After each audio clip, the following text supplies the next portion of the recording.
Hai guys, welcome back di akun channel YouTube-nya Just Share, tempat berbagi bermacam informasi. Yap, kali ini aku mau berbagi informasi terkait penipuan dalam lowongan kerja dan tes psikotes atau training. Jadi di sini disclaimer dulu ya, aku mau ngasih informasinya itu berdasarkan pengalaman yang udah aku alami sendiri, bukan dari cerita di Google ataupun dari orang lain ya. Oke, tanpa banyak basa-basi kita langsung aja ya.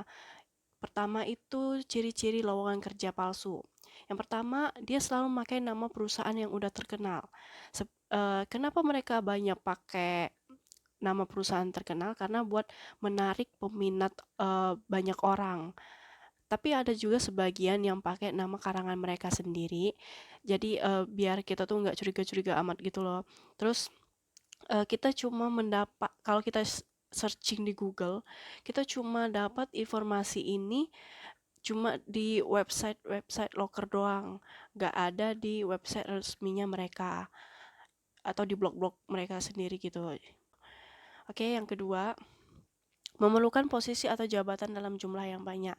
Kebanyakan loker di perusahaan yang real, mereka itu sedikit mencari posisi posisi yang dibutuhkan.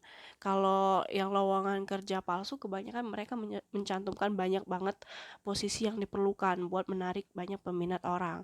Dan selain itu juga mereka kadang misalnya dibutuhkan segera untuk penempatan di berbagai macam kota di kayak di Jakarta, Bogor, Depok, Tangerang, Bekasi dan lain sebagainya. Padahal kalau di perusahaan real mereka tuh kadang membutuhkan satu sampai ya paling banyak ya 3 atau 5 buat suatu apa ya posisi, ya kan nggak sebanyak ini. Oke, selanjutnya nomor 3, kualifikasi lowongan kerja yang sangat mudah, seperti semua jenis pendidikan itu boleh. Jadi kayak nggak ada spesifikasi dalam posisi tersebut, kayak semua jenis pendidikan boleh melamar di posisi tersebut. Jadi kayak SMA, SMK, diploma atau sarjana S1, sarjana S2 itu boleh melamar di posisi tersebut. Padahal kan harusnya kalau di perusahaan real mereka lebih menspesifikasinya ya, kayak minimal SMA atau minimal D3 dengan catatan harus kayak S1 akuntansi, manajemen atau dan lain sebagainya gitu kan. Kalau di perusahaan yang fake ini mereka malah kayak kita tuh boleh melamarnya tuh semua jurusan meskipun bidangnya nggak terkait. Oke, selanjutnya mencantumkan gaji yang fantastis plus fasilitas. Oke, kalau di perusahaan ya mereka biasanya nggak mencantumkan gaji dan fasilitas ya karena ini bersifat rahasia. Sedangkan kalau di perusahaan yang fake, mereka mencantumkan ini untuk menarik minat kita, kayak kita tuh apa namanya terbuai dengan wah gaji gaji yang besar dengan fasilitas yang banyak. Jadi kita tuh eh, langsung berbondong-bondong buat ngelamar di situ. Padahal sebenarnya kalau misalnya di perusahaan real mereka nggak akan mencantumkan itu ya. Kalaupun mencantumkan, mereka akan mencantumkan di web lain atau di situs lain. Jadi nggak dicantumin di tempat lowongan kerja itu. Oke, selanjutnya yang kelima, alamat email yang nggak valid atau bukan pakai domain dari web resmi mereka. Jadi biasanya pelaku-pelaku penipuan itu mereka pakai kayak Gmail, email atau kayak yang di bawah ini lebih aneh lagi @dr.com. Nah, eh, biasanya kalau perusahaan yang real dan perusahaan yang udah gede mereka punya nama domain sendiri. Mereka punya nama domain perusahaan mereka sendiri dan itu berbayar. Enggak yang pakai gratisan yang kayak Gmail atau Ymail. Tapi ada beberapa juga perusahaan yang misalnya masih tahap menengah. Mereka mungkin nggak punya dana untuk pakai domain kayak gini, tapi itu tadi kebanyakan pelaku-pelaku penipuan itu seperti ini menggunakannya kayak gini, rekrutmen at angkasapura 1persero@gmail.com. Jadi kayak apa ya, mereka ngarang sendiri gitu loh namanya. Oke, selanjutnya yang keenam, respon balasan yang diterima sangat singkat, kilat, dan mendetail. Oke, di sini aku cantumin gak ada yang kublur sama sekali. Di sini aku kenapa nggak kublur? Emang sengaja nggak kublur biar kalian tuh benar-benar melihat kayak gini loh contohnya. Jadi kalau misalnya kalian dapat yang kayak gini itu benar-benar fix penipuan ya.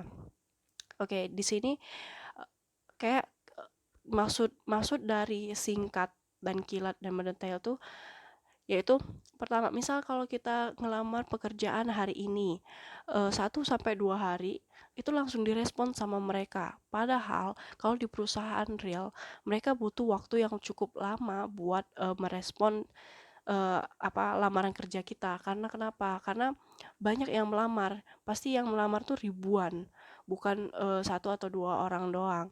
Jadi makanya dari itu mereka pasti butuh waktu yang lama untuk membalas email dari kita dan bisa memeriksa CV kita itu loh.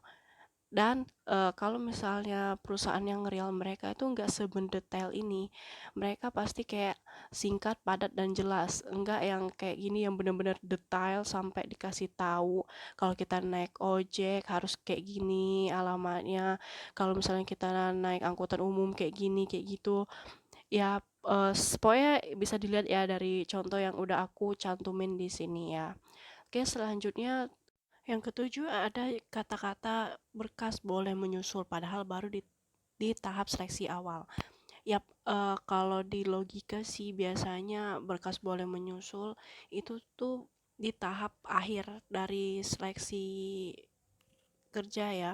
Kayak kita tuh udah bener-bener fix, udah masuk, udah lolos, itu baru kita disuruh siapin berkas. Nah, sedangkan ini di tahap awal udah nyuruh nyiapin berkas dan berkasnya itu juga kalau misalnya ada kekurangan boleh menyusul. Kayak kita tuh udah fix saja bakal balik lagi ke sana, kayak udah fix saja kita udah keterima padahal kita belum apa-apa, kedatang ke sana aja belum, tes aja belum, itu kan logikanya sih di situ ya. Tapi ini menurut aku ya, tapi nggak tahu kalau menurut kalian. Oke, selanjutnya mengundang orang sebanyak-banyaknya.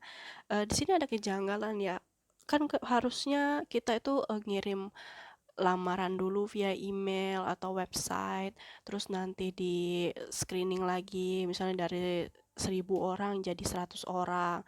Nah, kalau di sini mereka tuh kayak ngasih kemudahan gitu, kayak ajak teman-teman atau saudara kalian yang mau kerja buat langsung datang dan langsung ketemu HRD-nya tanpa harus kirim email dulu atau ngelewatin tahap-tahap yang biasanya kan tahap administrasinya itu kan panjang kan. Dan juga di sini mereka ngasih tahu ada posisi kerja part time. Kayak ini wah, berbaik hati sekali ya mereka ini gitu loh. Jadi kayak udah ketahuan banget buat mau menarik orang sebanyak-banyaknya, buat menarik korban sebanyak-banyaknya gitu loh. Yang ke-9, minta konfirmasi kehadiran terlebih dahulu. Oke, ini menurut aku ya, selama aku jadi pencari kerja di perusahaan real itu kebanyakan mereka jarang minta konfirmasi kehadiran terlebih dahulu.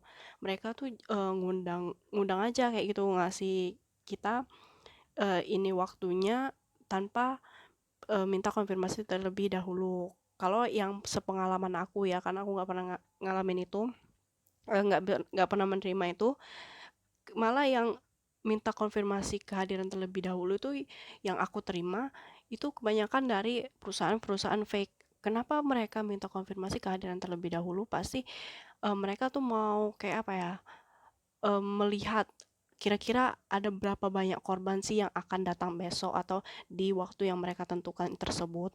Mereka mau melihat nih kira-kira bakal ada yang datang apa enggak, kalaupun ada yang datang dan berapa banyak, ya kan mereka mau memprepare diri mereka terlebih dahulu ya kan. Oke,